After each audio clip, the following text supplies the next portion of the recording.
2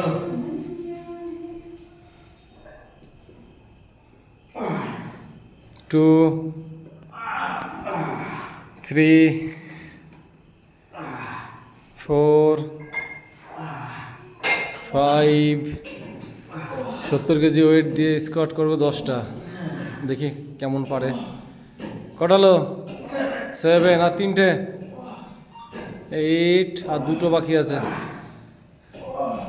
আর একটা লাস্ট। সবাই জানিও কমেন্ট করে কেমন মারলো। 11টা মেরে দিল। বাপ রে বাপ, 12টা, বিশাল ব্যাপার। সবাই কমেন্ট করে জানিও। 70 কেজি ওয়েট দিয়ে এটা নিয়ে 14 নম্বর চলছে। 15টা হলো, বাহ দারুণ, অসাধারণ।